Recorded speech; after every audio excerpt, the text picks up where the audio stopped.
Boa noite. Mais uma live. Estamos ao vivo? Estamos. Boa noite.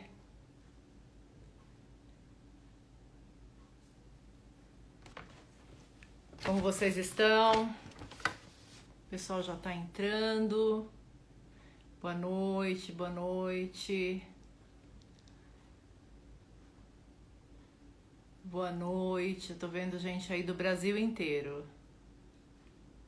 Bom, gente, hoje nós temos um papo bem técnico com duas feras que eu convidei, que na verdade são nossos colegas do meeting e que a gente vai tentar abordar, lógico, de uma maneira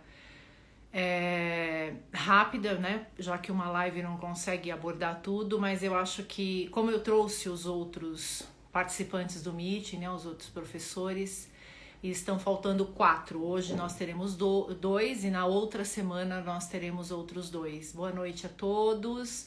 Então a gente vai falar hoje com o professor Dr. Fábio Souza sobre toda essa questão de adequação e desse desafio nesse período intrapandêmico e não pós, né? Porque nós estamos infelizmente longe de estar na pós-pandemia. E ele vai falar sobre a experiência dele, e ele faz parte de alguns grupos, não é só a experiência dele, é de muitas pessoas que trabalham nessa área acadêmica, tanto com cursos de graduação, pós-graduação, clínicas modulares. Eu acho que a gente pode ter uma ideia um pouco mais abrangente com pessoas que estão se debruçando nesses assuntos. E o engenheiro clínico Lúcio Flávio Brito, que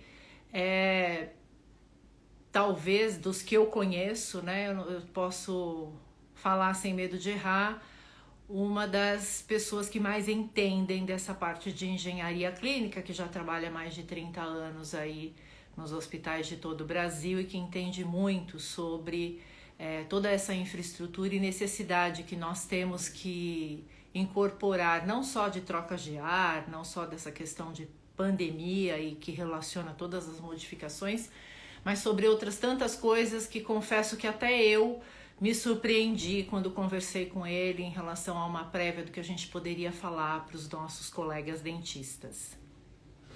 Muitas pessoas perguntando, antes de eu chamar os nossos colegas, boa noite, sobre as vacinas, né? Então nós tivemos essa semana a publicação formal de todos os resultados da vacina BioNTech Pfizer, que é uma vacina extremamente à frente do nosso tempo. É uma vacina que está desafiando todas as outras vacinas anteriormente feitas, né? Ela não está trabalhando nem com adenovírus de chimpanzé, como é o caso da vacina que nós temos de Oxford, da AstraZeneca, tampouco ela está repetindo o que a maioria faz, que é com vírus atenuado. Então, essa vacina é uma das grandes promissoras, pena que ela tem uma questão logística muito complexa. Eu estou conversando com várias pessoas e eu acho que mesmo que o governo consiga comprar, não vai ser tão eficiente em relação aos rincões aí do Brasil. É uma vacina que precisa de pelo menos menos 70 graus para ser acondicionada, para ter a eficácia prometida. Então, o que nós temos hoje, eu coloquei essa tela aí atrás, nós temos nós temos exatamente 12 vacinas na fase 3 e uma única vacina dessa fase 3 até agora conseguiu terminar e finalizar e publicar os resultados, que foi o caso da Pfizer, e me parece que a publicação está sendo muito bem recebida pela comunidade científica. É uma pena que os países pobres ou em desenvolvimento vão ter dificuldades tanto em comprar, porque a grande maioria já está comprometida, né, dessa vacina, pelo menos inicialmente, que é o pessoal que já fechou anteriormente, no caso dos Estados Unidos e Europa, e não só essa questão financeira e política, né, que partiu também da negociação anterior a ela ser publicada, já que nós tínhamos tantas outras, nós não temos aparato necessário para que a gente consiga ter a eficácia e eficiência. Eu estava conversando com o Lúcio anteriormente, não é só ter a eficácia, a gente tem que saber se essa vacina vai conseguir chegar lá na Amazônia, no interior do Mato Grosso do Sul, no sertão do Nordeste, haja vista a necessidade de menos 70 graus. De qualquer maneira, é uma excelente notícia. A gente deve ter aí nesse próximo mês algumas outras nesse caminho, dentre elas a Sinovac. Essa Gamaleya é a Sputnik, tá? Porque é apelidada como Sputnik, essa terceira Gamaleya é a russa, que a gente não tem muitas publicações realmente que a gente possa se convencer, né? Eles estão, vamos dizer, escondendo um pouco alguns dados que são importantes. Então é provável que dessa forma ela ainda não passe, não seja aprovada por toda essa questão aí de publicação em revistas confiáveis e muito menos em relação à aceitação da OMS e tal. É provável que nos próximos semanas a gente tenha alguma notícia aí da Sinovac e da Oxford, né, da AstraZeneca, que são as duas vacinas que me parece que a gente tem mais proximidade aqui, prática, né? Fora isso, eu não sei se a gente tem muita condição de conseguir essa vacina realmente que está sendo colocada como uma vacina tão atual e tão interessante. Me perguntaram bastante sobre a forma que essa vacina vai agir, é bastante complexa, é bem diferente do que nós temos até hoje. Ela praticamente engana o seu organismo como se você estivesse com o coronavírus, só que não é exatamente, é só uma replicação, como se fosse um clone da proteína spike, e o seu próprio organismo começa a fabricar, como se fosse a célula que está recebendo o vírus e vai fabricar o vírus, só que a gente não fabrica o vírus, fabrica uma parte do vírus que a gente, na verdade, o que acontece quando nós recebemos o antígeno, para formar anticorpo e para formar células T.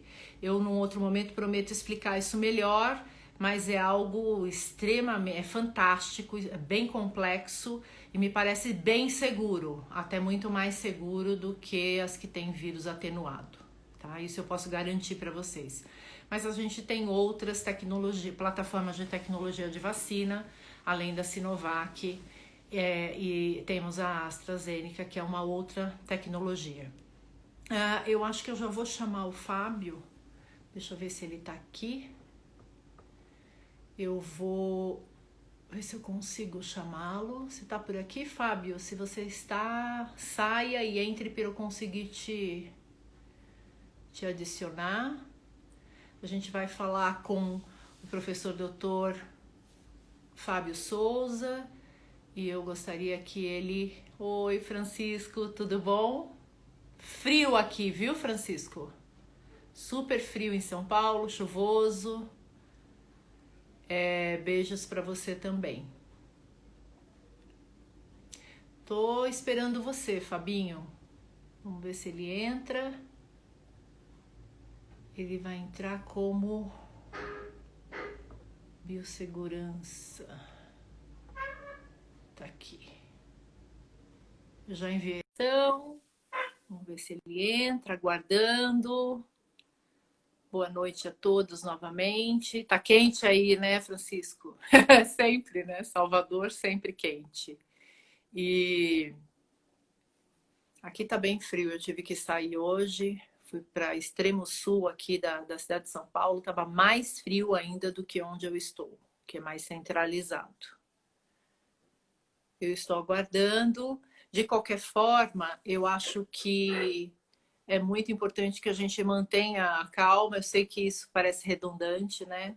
A gente está um pouco cansado. Hoje a gente tem que quase exatos 8 meses de pandemia assumida pela OMS, embora a gente já tenha completado aí quase um ano, né, da disseminação e do surto de Wuhan. E está bem complicado. Está bem complicado. A cidade de São Paulo está começando a passar por um problema complexo, que é o aumento de leitos de UTI. Novamente, a gente começou com essa questão aí e nós tivemos um aumento na média móvel anteontem que só aconteceu em maio. Isso é bastante preocupante. Eu recebi hoje de duas colegas, uma de Minas, outra do Rio, uma nota do Ministério da Saúde do Rio de Janeiro, pedindo para as pessoas continuarem os profissionais de saúde continuarem com todos os cuidados, porque realmente o número de pessoas com coronavírus está aumentando, infelizmente, né? Perguntaram, é uma segunda onda?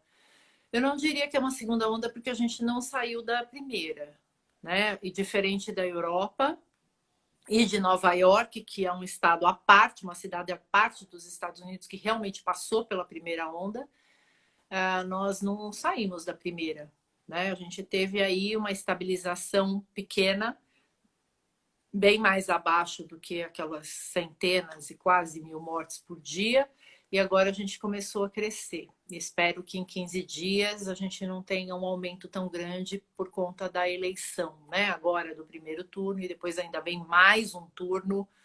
E a gente precisa ter esses cuidados todos que a gente sabe, não tem nada de novo para a população, né? Nada de novo, né? Só que a gente está cansado, meio de saco cheio,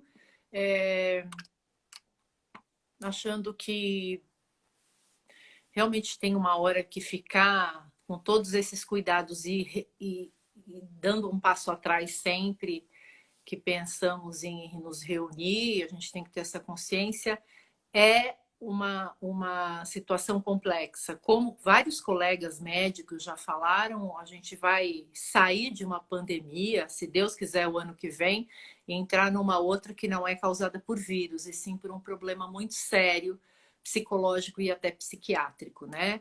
Porque a gente passou por esse tempo todo com muito medo, isolado, muitas pessoas doentes, muitas famílias que acabaram perdendo pessoas, não uma só, mais que uma, e a gente fica aí sem saber o que vai acontecer. Mas infelizmente nós temos uma projeção para o próximo ano, 2 anos, 3 anos, de uma população precisada de psicólogo e psiquiatra. Eu falei isso numa live com a Marina desde o início, quando a gente fez uma vez uma abordagem psiquiátrica em relação a isso. Eu não sei se vocês assistiram. Eu achei muito pertinente. Eu acho que a gente tinha uns 3 meses de pandemia, ou 4, e eu tenho um contato muito grande com o pessoal da psiquiatria da Unifesp, né, do Hospital São Paulo. E naquela época eles já tinham aumentado muito a quantidade de prescrição, né, de antidepressivos. Isso não tem diminuído, pelo contrário. Então, muitas pessoas que já tinham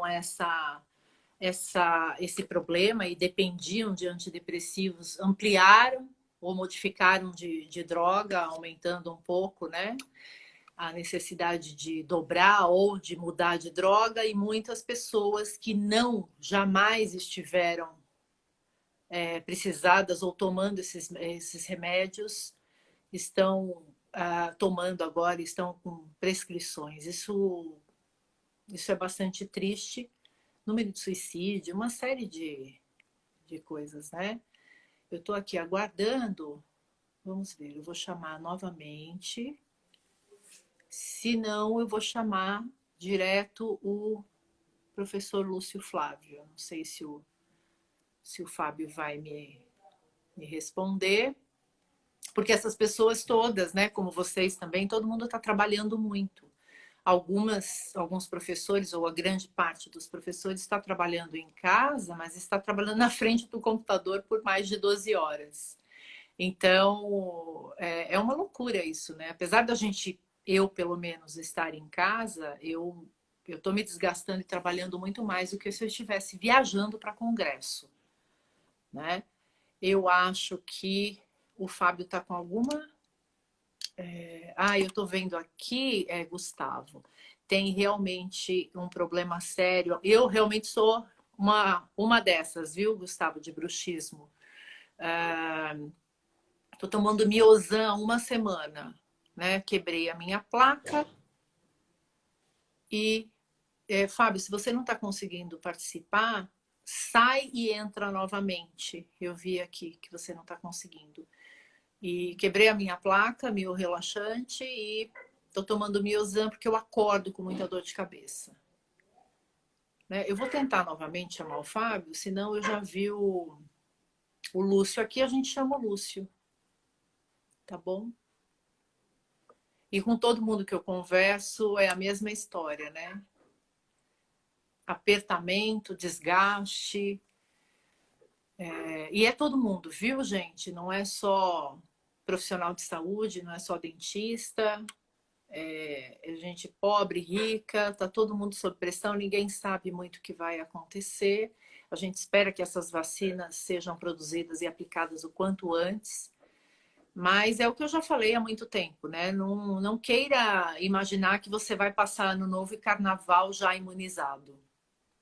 Talvez a gente tenha até vacina no carnaval, né? Mas não para ter carnaval. Na época, março, fevereiro, março, talvez a gente tenha já uma vacina para ser aplicada, mas com 2 doses a gente necessita de pelo menos mais 2 meses. 1 mês para aplicar outra dose, mais 1 mês, ou 40, ou 50, ou 60 dias para ter alguma garantia de formação de anticorpos e de células T. Isso tem que ter paciência, viu, gente?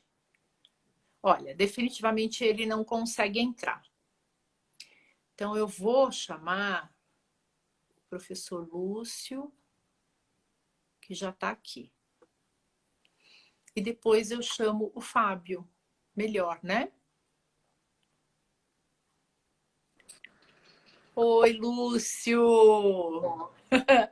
Bom, Tudo bem? tudo Deu certo. tudo certo? Não ocorreu a vingança da tecnologia, né? Deu tudo certo. Saí, apareceu ali para o botão e deu tudo certo.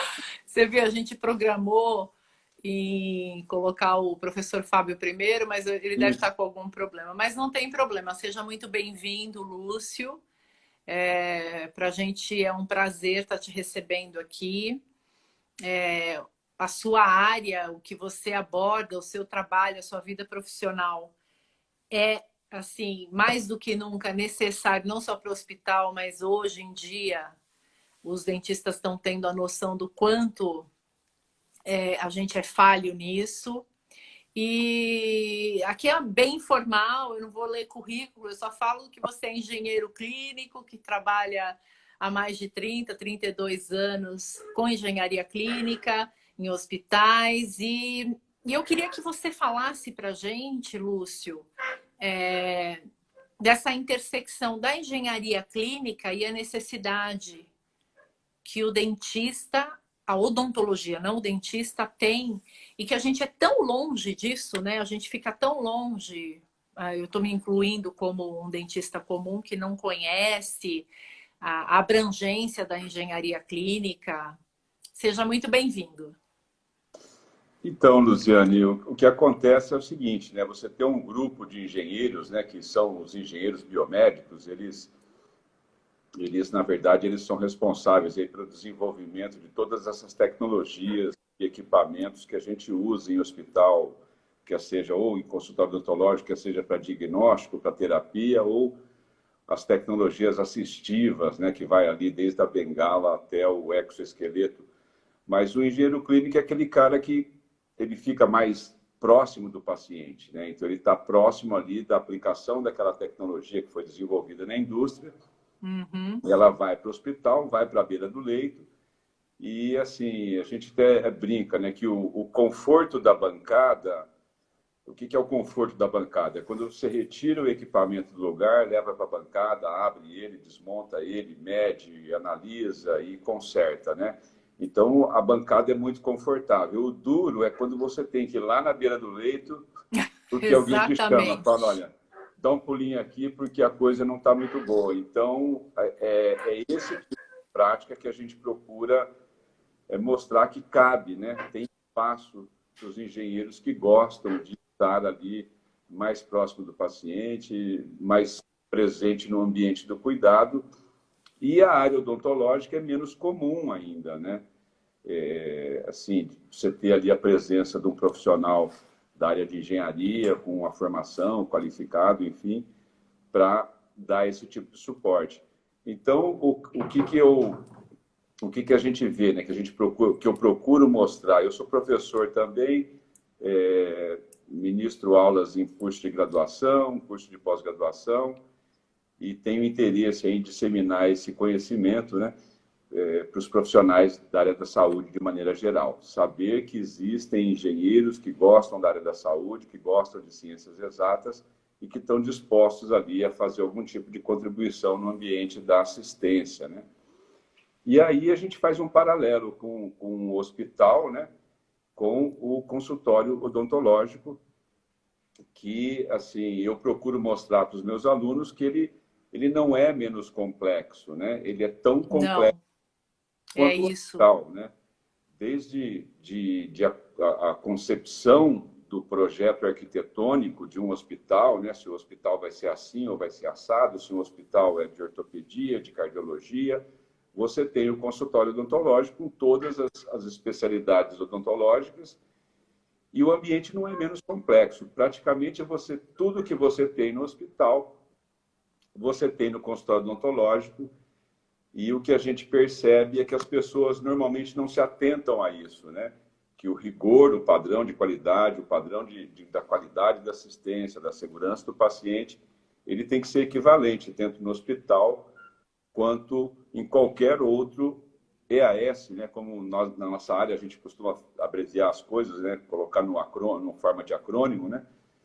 É um Uhum. estabelecimento assistencial de saúde e os cuidados ali todos refletem o que acontece no hospital. Tá. Você sabe que quando eu trabalhei nos anos 90, por quase 10 anos no hospital, foi quando a engenharia biomédica, engenharia clínica começou a aparecer, né? E foi assim, na minha visão e na visão dos... Eu trabalhava muito com a neurocirurgia, que precisava muito, sobretudo dessa questão do fluxo laminar, e estava entrando na época aqueles grandes microscópios ZEISS que você deve conhecer e tal. E foi assim, de 1 para 3 anos que a engenharia biomédica entrou no Hospital São Paulo, de fato, a gente percebeu um ganho muito grande de qualidade, né? E eu interrompi você justamente porque eu entrei na odontologia já depois de estar na área de saúde, e quando eu entrei na odonto e consegui visualizar isso num primeiro momento de todas essas disciplinas e como o dentista pode ser invasivo tanto quanto um ortopedista, muitas vezes, né? Não como um neurocirurgião, um cardiologista, mas como ortopedista, com certeza. E a gente não tem até hoje, na grande maioria das instituições, das faculdades, é daí que o aluno começa a aprender o que ele deve fazer, né? Depois que ele se forma e tal. Essa cultura de manutenção preventiva e de entender um profissional da engenharia ou um técnico que seja por trás de todo esse nosso aparato que é complexo, como você falou. O pessoal da Unifesp é uma ilha de excelência ali, né? Sim. Eu acompanho eles desde sempre, né? Eles tinham ali era um ambiente mais pequeno, mais restrito, foi crescendo, crescendo, e é como se houvesse um entendimento por parte da administração, por parte de quem se preocupa em manter a organização viva, né? Funcionando, né? Uhum. um dos ganhos da engenharia, né? Exatamente. São muitos detalhes, né? Muitas situações especiais que não dá não tem espaço para amadorismo. Então, como escola e a função, né? Hospital, escola Escola. e Uhum. Tanto pesquisa. que era Então, o apelido, né? A Escola Paulista. A Unifesp veio depois, né? exatamente, a Escola Paulista de Medicina, né, que É. mais fechada. Então, assim, o ambiente da pesquisa também exige muito, né, porque são equipamentos às vezes quase únicos, né, você tem um numa universidade, outro na outra, e você precisa de manter aquilo funcionando com prejuízo de interromper uma pesquisa e voltar tudo para estaca zero. Então, essa noção de que é importante você ter inteligência de engenharia dentro das organizações, apoiando as organizações, isso foi um caminho sem volta, né? E é interessante isso que você falou de engenharia biomédica, que talvez seja oportuno falar, que, na verdade, a engenharia clínica é uma das áreas de Sim. atuação do engenheiro biomédico, né? Uhum. Só que a gente não tem... A engenharia biomédica no Brasil veio há 10 anos, praticamente, embora na Unifesp já existisse Chegou antes, sempre em exatamente. nível de mestrado e doutorado, né? E aí veio como especialização a engenharia clínica, que a diferença é, vamos dizer assim, o engenheiro biomédico que vai para o ambiente hospitalar, ele acaba virando engenheiro clínico, né? Então Uhum. ele tem interesse pelas coisas que acontecem com o paciente, né? Ele olha no mapa cirúrgico e vê quais são as cirurgias que vão acontecer, planeja equipamentos. Então, há uma integração muito grande, tira um peso muito grande da enfermagem, principalmente. Veio a fisioterapia respiratória, que pegou toda a ventilação pulmonar, saiu, né, da fisioterapia, vamos dizer assim, do aspecto físico, e foi para o aspecto de ventilação pulmonar. Então, mudou muito. E o que eu digo é o seguinte: quando você adota engenharia clínica, você muda o engenheiro clínico, você muda o tecnólogo, você muda o engenheiro, muda a empresa, mas ele não sai do organograma, né? O Sim. hospital não volta atrás porque o ganho é expressivo, você vê, você sente o ganho, quer seja em qualidade, quer seja do aspecto financeiro, né? O aspecto principalmente da segurança do paciente e da qualidade da assistência, né? Uma coisa interessante que eu acho que de uma maneira torta, ou a vida é assim mesmo, por conta da pandemia, o dentista começou a entender a necessidade, né? Porque essa necessidade sempre houve. E quando eu conversava com alguns colegas, e eu presto consultoria já há muito tempo, há mais de 20 anos, e eu perguntava sobre toda essa questão estrutural, não só arquitetônica, como a questão do ar comprimido, essa questão de, de trocas de ar, de ventilação e de refrigeração, enfim, as pessoas falavam, não, Luziane, você é louca, eu tenho um consultório simples.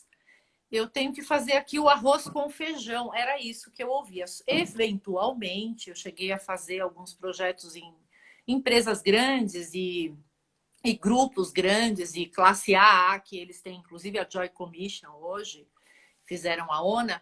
E isso emplacou em muitos poucos lugares porque parecia um luxo, sabe? Até chegar a pandemia, até o mês de março aqui no Brasil, falar de engenharia clínica para odontologia era tentar criar mercado que não existia. Uma coisa louca isso, né? E ainda hoje as pessoas, não sei se os que estão aqui conosco pensam assim, espero que não, e vão ver a nossa conversa aqui. Engenharia clínica para odontologia não é só para renovação do ar, né? Que é o que nos preocupa na pandemia, essa questão aérea.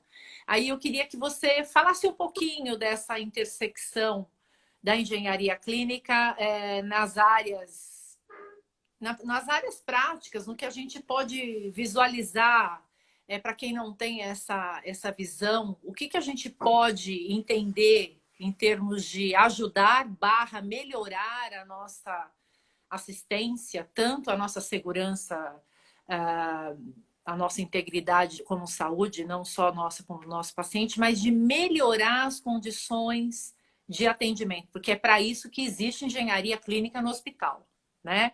No Exatamente. todo e no específico.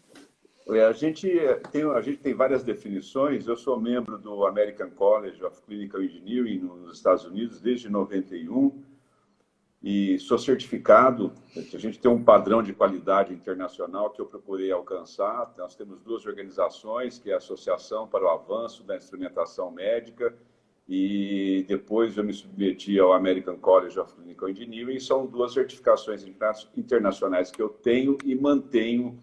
Procuro manter isso a cada 3 anos, tem um processo de recertificação.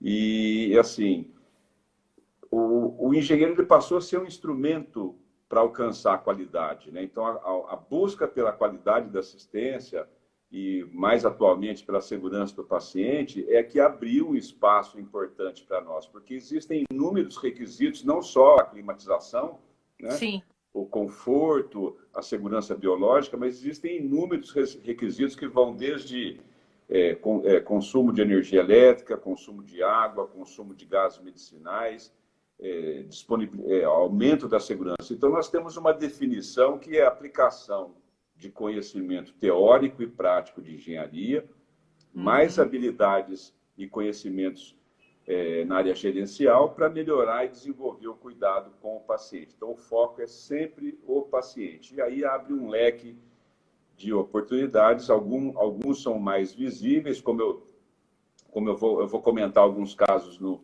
dia 5, quando a gente vai fazer, vou ter um tempo maior, vou comentar alguns casos, mas a gente tem o risco de contaminação cruzada entre o vácuo clínico e o ar comprimido, que tem que ter uma qualidade medicinal, é a mesma qualidade que a gente Você sabe que exige eu no falei hospital, isso no porque curso você outro invade dia, as tecido pessoas epitelial. arregalaram o olho desse tamanho. Falaram, não, você é louca. Que bom que você está falando isso. Desculpe interromper. E é interessante, né? Não, é interessante, porque tudo isso faz parte. A gente treina, né, engenheiros, técnicos, tecnólogos. Então, por exemplo, né, como é que eu classifico as áreas hospitalares com relação ao risco de infecção? O que é uma área crítica, não crítica, semicrítica? O que é um artigo crítico, não crítico, semicrítico? Qual que é a diferença entre limpar, esterilizar e desinfetar? O que é micro-organismo na forma vegetativa? O que é micro-organismo na forma esporulada? Então, a partir do momento que a gente vai se apropriando desses conceitos, a gente cuida muito melhor do esterilizador a vapor, muito melhor do que qualquer um, né? Você não Melhor do sabe a que a gente que felicidade conhece que eu essas tô de coisas, que ouvir cuida da isso. máquina. Desculpe. E eu falo isso muito para o pessoal da engenharia, porque eles não percebem esse tipo de valor que você pode agregar no processo produtivo do serviço de odontologia, quer seja, muitas vezes você reduzindo o custo, você causa um benefício para o paciente, muitas vezes você melhorando o equipamento ou a disponibilidade do equipamento, cirurgia cancelada. E assim, eu particularmente vejo o cirurgião dentista, é um cirurgião, ele tem a sala cirúrgica dele ali, ele corta, o paciente sangra, ele aspira, ele faz a Invade sutura, osso. invade o osso, que a cirurgia ortopédica para nós, da área de engenharia clínica, que estão antenados na área de controle de infecção, é um problemaço, né, enorme. Exatamente. Então, assim, não tem cirurgia mais cuidadosa para nós que entendemos isso e que entendemos a importância da climatização. Não é uma cirurgia que é assim bastante existem muitos requisitos, né, de qualidade do ar para esse tipo de cirurgia. Então, como que a gente leva isso para o consultório odontológico, que é um trabalho, não vou dizer que vai uma vida, né? Claro. Mas vai um tempão. É uma coisa, a pessoa tem que entender que pode contribuir, né? Porque tudo que você tem lá, você tem no hospital. Você tem raio-x, autoclave, você tem climatização, você tem risco elétrico, você tem risco autoclave é um equipamento que tem o risco de explosão. Você não pode esconder Muito isso, alto. né? Ela tem esse risco. E a gente assim, o risco, para eu tranquilizar também o pessoal com relação ao autoclave, o que a gente faz, Luziane? A gente multiplica a pressão de trabalho de um vaso pelo volume dele, ok? Então, isso vai dar um número e esse número vai submeter você para um tipo de vaso.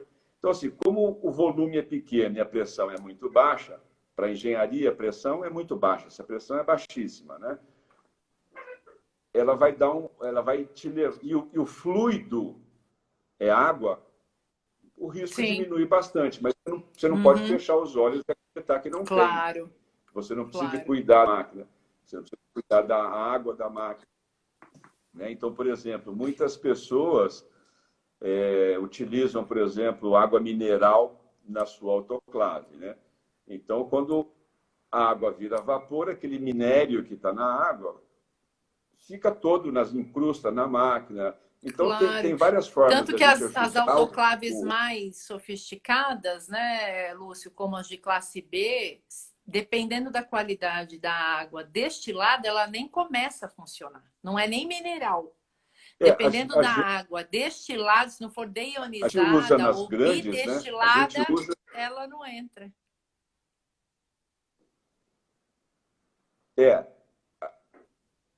Acho que deu uma travada. Não sei se foi o meu aqui. Eu tô te ouvindo bem, eu tô te ouvindo. Tá me ouvindo? Luziane, tá me ouvindo? Oi? Deixa eu ver aqui se o pessoal tá ouvindo. Você tá me ouvindo, né? Tô ouvindo. Muitos elogios aqui para você, viu? Obrigado. É que eu tirei para não ficar no seu rosto passando, eu abaixei, né? Os comentários para não ficar deselegante você falando e as linhas, mas muitos elogios, não só a você, como a sua área de atuação.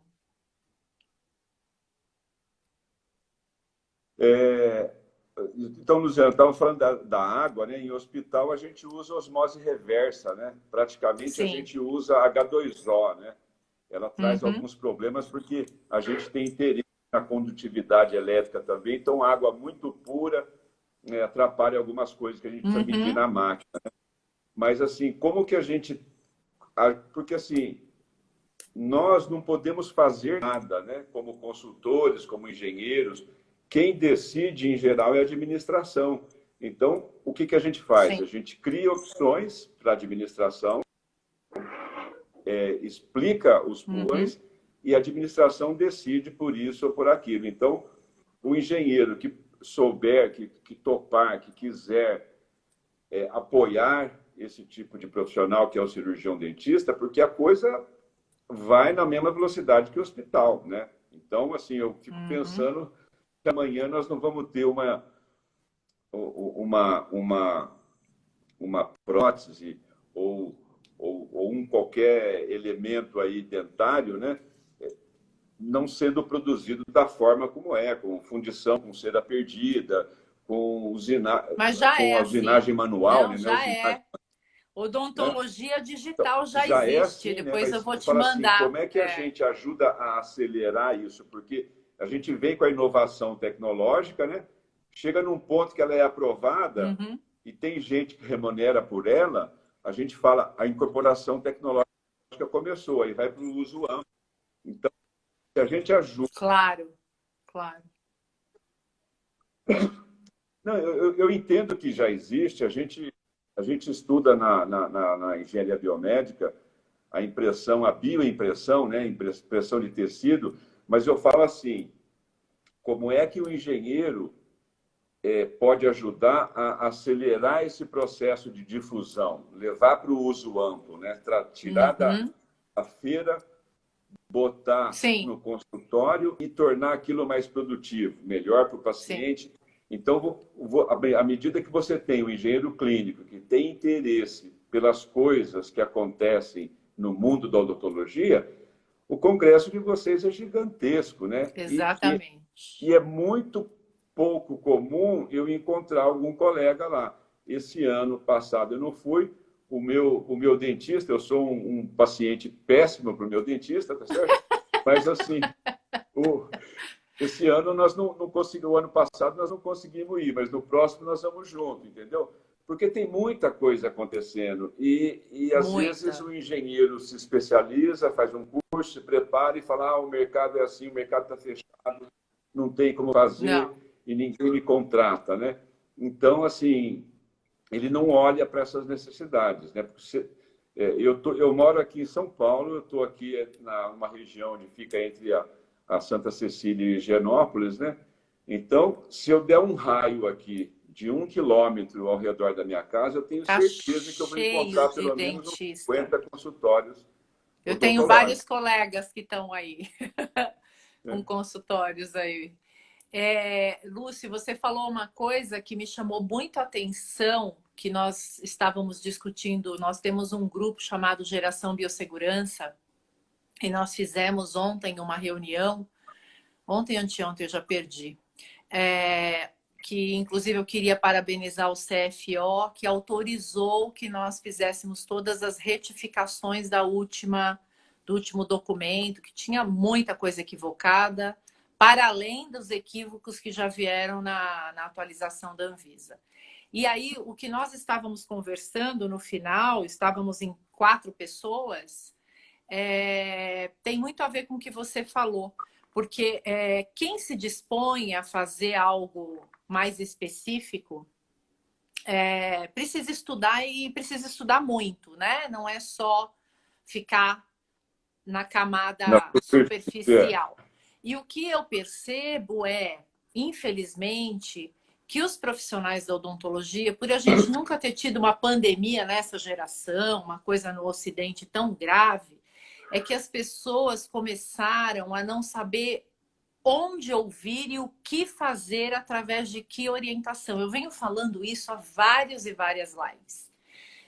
E aí a gente conversando sobre isso, né? Para você ter uma ideia, uma das colegas falou, e depois eu coloquei aqui a minha experiência, eu dou cursos como você, eu há 30, você há 32, mas você é muito mais velho que eu. Tô mesmo, eu já sou E idoso já, eu preciso cuidar do não, leitão. de jeito nenhum, de jeito nenhum. Eu estou fazendo uma brincadeira para deixar mais leve, porque, pasme, alguns anos atrás, não só eu, mas uma outra colega, paralelamente, a gente tem outros colegas que fazem o que eu faço, lógico, eu não sou a única. Eu cheguei num dos cursos que a gente dava de imersão de controle de infecção e biossegurança para odontologia, teve uma dentista que fez um curso conosco, fez um curso comigo e fez um curso com essa colega também. 2 meses depois, ela lançou o curso dela. Eu vou repetir. Ela fez um curso de 8 horas comigo. Ela fez um curso de 8 horas com a Mônica Romero, que é a nossa colega, que eu posso falar o nome. E ela lançou um curso de atualização para dentista. Travou aí? Travou? Lúcio, você entra novamente. Tá todo mundo me vendo? Tá tudo certo? Vocês estão me vendo? Acenem para mim, ok, se tiver tudo certo. Tá tudo bem?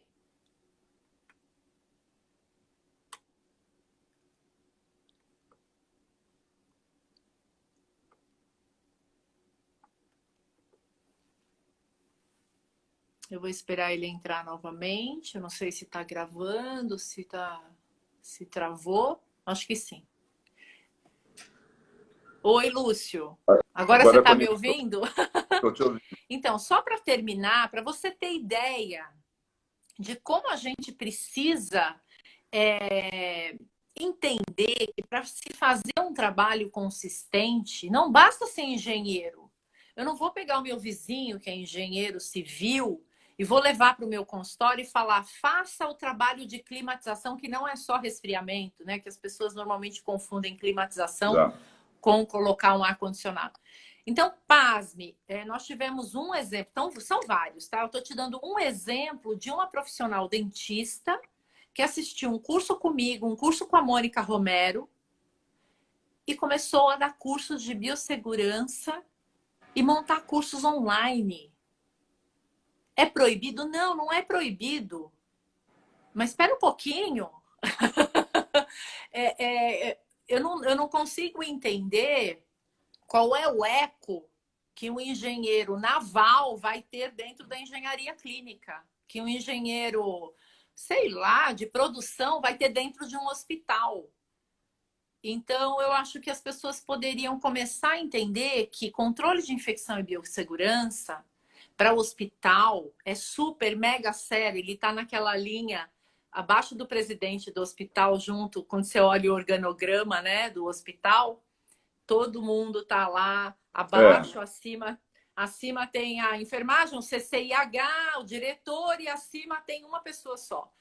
Quando a gente pensa na odonto, e isso para mim é bastante assustador, porque eu vim da área médica e vi tudo isso que você vive há muito tempo na odontologia, e esse exemplo que eu te dei é um dos exemplos. É a mesma coisa de você começar a ter vários engenheiros que não são da área, começarem a abrir frentes que realmente são rasas. Isso dói muito. Por que que dói? Porque engana os dentistas. Porque o dentista, hoje em dia, está com muito menos dinheiro do que antes. E se ele vai investir para fazer um curso, uma consultoria, ele precisa ter o máximo possível. O sarrafo tem que estar lá em cima e não no médio ou para baixo. Então, isso que você falou, que a gente estuda, e que não é simples chegar a saber alguma coisa, e eu não acho que eu sei tudo, eu não sei nem a metade do que eu gostaria, mas a gente estuda diariamente, né, Lúcio? Você me falou de uma E assim, experiência é que você curioso fez. que a gente tem na nossa área.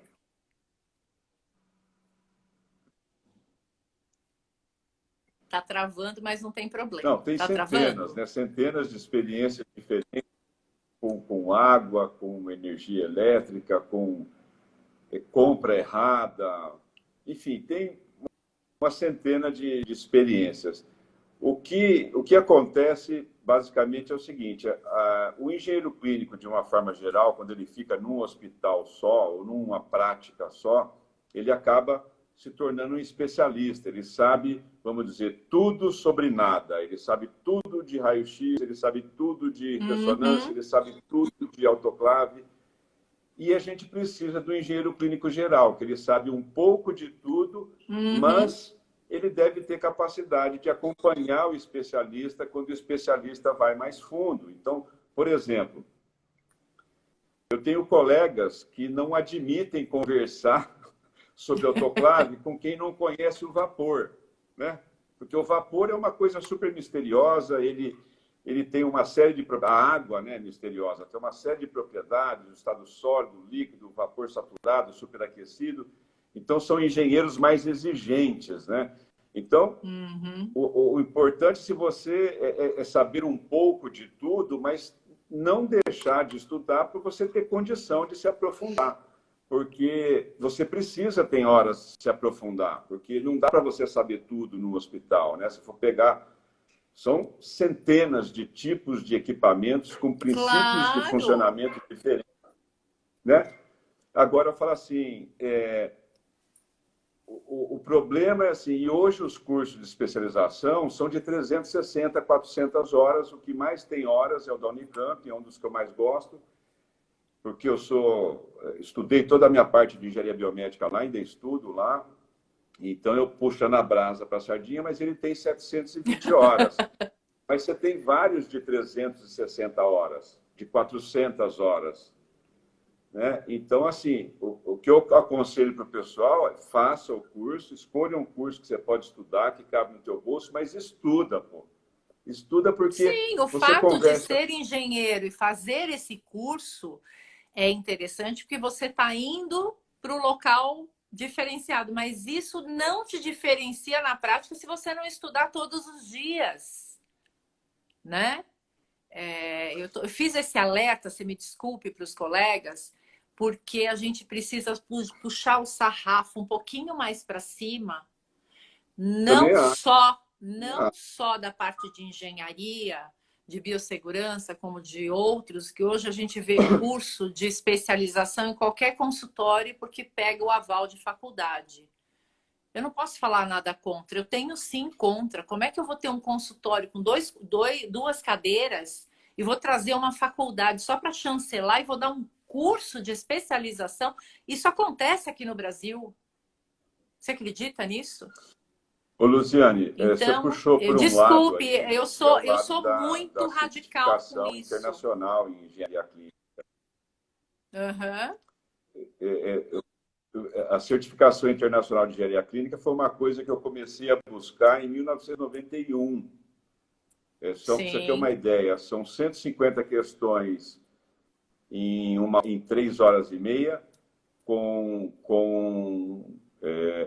50 questões de ciências médicas, 50 de engenharia, 50 de engenharia clínica. Depois vem uma prova oral com 11 questões, você tem que acertar pelo menos 6. Então, E depois uma. é um crivo, né? Tá travando um pouquinho. Infelizmente tá travando. Que pena.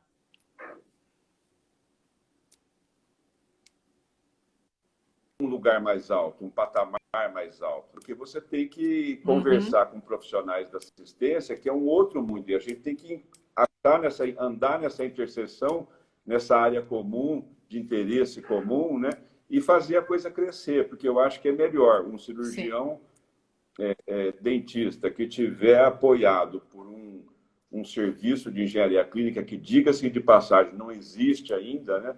Não existe esse serviço. Uhum. Existe para o hospital. A pessoa tem pesquisa, a Sim. pessoa faz isso, faz aquilo. Mas ainda não existe. O que existe são os técnicos ou os Uhum. ex-técnicos dos fabricantes que trabalharam para os fabricantes, de alguma forma, que têm acesso a peças de reposição e acabam ocupando esse mercado. Então, o profissional Exatamente. acaba gerenciando 5 ou 4 ou 3 técnicos diferentes, ao invés de ter uma pessoa Exatamente, que cuida Lúcio. desde a qualidade da água, né, para consumo humano até o raio-x que ele usa ali para fazer o diagnóstico. Então, uma coisa que não só os engenheiros precisam pensar com mais cuidado, como também os profissionais, porque a revolução tecnológica está vindo aí, né? E quem não Com aderir, quem não é certeza. que aderir, né? Você vai ficar para trás, né? Vai ficar para trás. Então, É. aqui é meu primeiro uso do Instagram oficial numa live, tá Olha, certo? Eu estou aprendendo. que bom. Foi bem batizado. Por acaso o Fábio teve problemas, ele não É, conseguiu entrar e a gente acabou ficando com a live. Eu acho que tá excelente.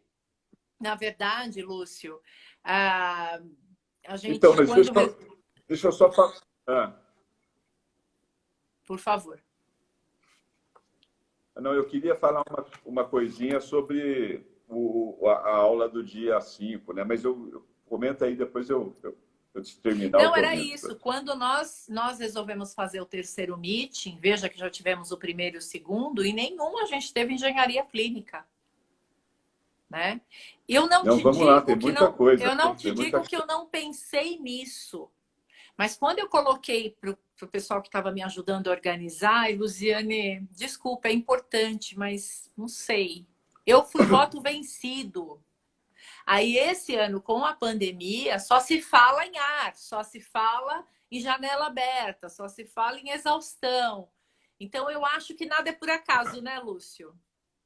Ainda que seja por esses é, motivos, nada é por acaso.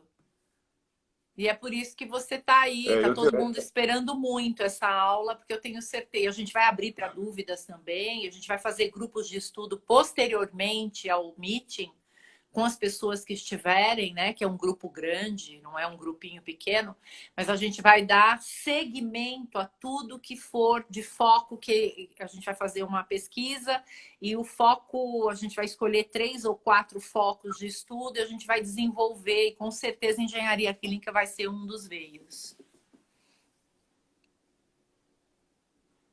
legal. E assim, eu queria falar para o pessoal, né, que no dia 5 eu vou falar rapidamente, fazer um paralelo com o que a gente faz no hospital. É lógico que o hospital tem um porte muito maior, uma estrutura organizacional maior, mas eu devo falar sobre a importância da arquitetura hospitalar ou dos arquitetos que também gostam de atuar na área da saúde, que entendem a área da saúde, que entendem as necessidades profissionais e dos pacientes, né? Depois a questão dos projetos. Devo falar de eletricidade, o ar comprimido, o vácuo clínico. Devo falar também do ultravioleta e da climatização, né? Tanto no aspecto de conforto, como no aspecto de proteção, proteção contra risco biológico de maneira geral e Covid em particular, que vai na mesma linha da tuberculose, que é uma doença transmissível via ar. Então, tem algumas coisinhas interessantes, como, por exemplo, se eu instalo um sistema de renovação de ar, de quanto em quanto tempo eu atendi um paciente, quanto tempo depois eu posso atender um outro paciente no Essa é a mesmo pergunta ambiente, de né? US$ 1 milhão. Então, eu tenho a resposta para ela. Essa é a Não é pergunta. minha, né? Mas é do CDC, está num documento. Uhum, Eu vou mostrar isso para uhum. vocês. E aí, assim, também devo falar do projeto arquitetônico, os projetos complementares de engenharia, o aspecto da execução do estabelecimento assistencial de saúde, né? E do Uhum. comissionamento, que são práticas que os grandes hospitais, os hospitais com qualidade, os hospitais que buscam acreditação, é a métrica que a gente usa para essa questão de tecnologias em saúde, de maneira geral, e equipamentos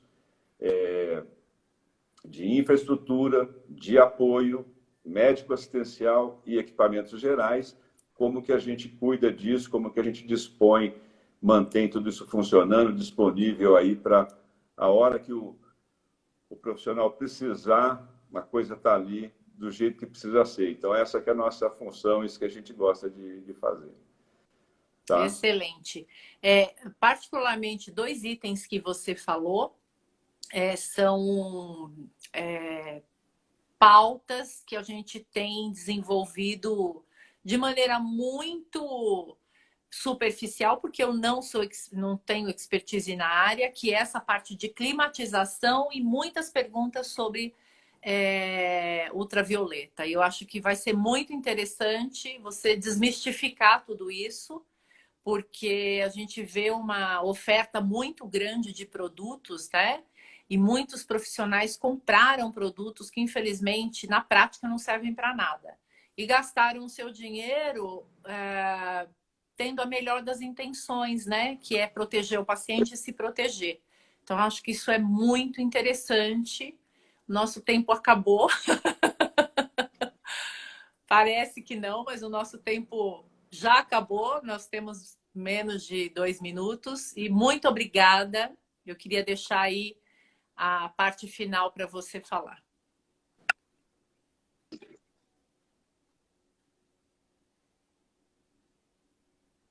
Não, eu agradeço Eu não estou realmente te. a oportunidade da gente estar podendo falar para o pessoal da área de odontologia, né? Eu, particularmente, Essa todas as live vezes vai que eu ficar encontro gravada, odontologia, viu, sempre é numa gente? unidade básica de saúde, sempre. Então, já tive vários contatos com odontologia e agradecer a oportunidade de poder falar o que a gente tem feito na área hospitalar, o que a gente pode levar e esclarecer essas dúvidas. Eu peço para o pessoal mandar as dúvidas As antecipadamente, perguntas. ajuda a gente a não errar a mão, né? Isso. Manda as dúvidas que a gente vai preparar uma apresentação direitinho. Se as dúvidas vierem antes, fica muito mais fácil da gente colocar o Sim. que a gente vai colocar. Eu vou procurar fazer de uma forma bastante facilitada e vocês vão Uhum. entender tudo direitinho, eu garanto, tá certo? Com certeza. A semana que vem a gente vai fazer esse trabalho, né, de captação de todas as dúvidas mais comuns de todas as áreas, não só de engenharia clínica, porque a intenção do meeting não é falar do sexo dos anjos, e sim de focar no que é importante e que tenha respaldo científico com pessoas que saibam e que tenham expertise no que estão falando. né? Eu acho que isso é o principal.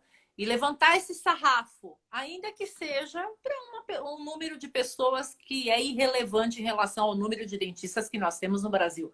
Não interessa. Vamos Não começar, interessa. né? Exatamente. Nós Vamos tivemos começar. no primeiro meeting quase 200 pessoas. No segundo meeting, bateu quase 300. Nesse vai passar de 500. Está ótimo. Espero que passe bastante, né? A gente já tem 300 Alô? inscritos. A intenção não é colocar milhares de pessoas, a intenção é falar o, o específico, aprofundando no específico para as pessoas que querem e que valorizam tudo isso que a gente está proporcionando, né? É isso. Muito obrigada, viu, pela atenção Luciane, e deixa eu falar só pois mais não, uma, deixa eu falar mais uma coisinha para você. Só um claro. minutinho. Assim, eu devo estar também convidando, né, os meus colegas lá no canal Escola de Engenharia Clínica, no Facebook, no LinkedIn, para participarem desse meeting, porque assim, não é só o que eu vou falar. O que eu vou falar é o que menos importa para o profissional da Para eles, engenharia, né? para o Uhum. profissional da tecnologia, da nossa área, né? É importante que as pessoas, ou os profissionais, os cirurgiões dentistas, entendam o ponto de vista Sim. deles, como eles pensam, E qual é as o vocabulário. dúvidas? Então, que o nosso pessoal da engenharia clínica, pessoal da engenharia biomédica, da engenharia hospitalar, de obras hospitalares, de arquitetura hospitalar, que participem, Que legal. porque assim é importante ouvir os profissionais da assistência que estão ali na linha de frente, fazendo olho no olho com o paciente, né? Então, a gente tem que entender isso, porque entendendo isso melhor, a gente consegue customizar nossa forma de atender, nossa forma de dar atenção e não errar naquilo que é Muito importante, obrigada. né? Eu Porque a gente precisa agradeço mais isso. de aprender, tá certo? Então, não deixem Legal. de Eu participar, o agradeço pessoal. esse Se apoio. você não, porque o próprio profissional da assistência deve recomendar o que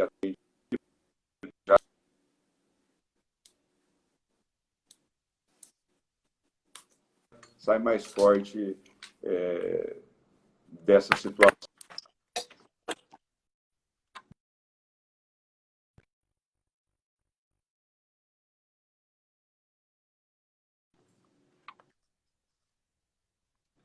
Eu coloquei aqui, tirei o fone e coloquei a bateria, senão a gente ia ser cortado por falta de bateria.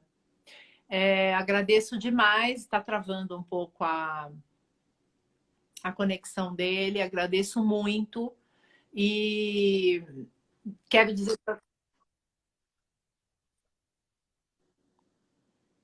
tá me ouvindo? Mas eu tô te ouvindo. Por isso que o meeting vai ser ao vivo. Viu, Lúcio? Tá me ouvindo agora? Tá me ouvindo? Por isso que o meeting vai ser ao vivo, para que as pessoas possam tirar todas as dúvidas ao vivo, e não é um curso gravado. Oi, tá me ouvindo? A gente tá com um problema na conexão.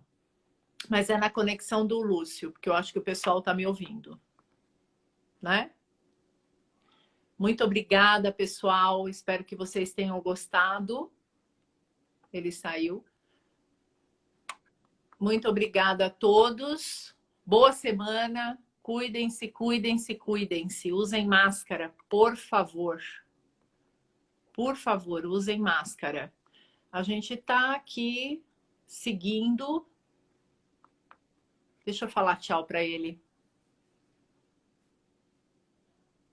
Então, nos dando tempo, a gente está seguindo.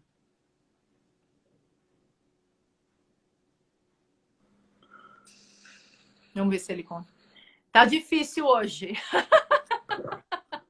Não, tá ruim aqui. Né? Mas No dia certo eu vou no meu escritório, um pouquinho só melhor.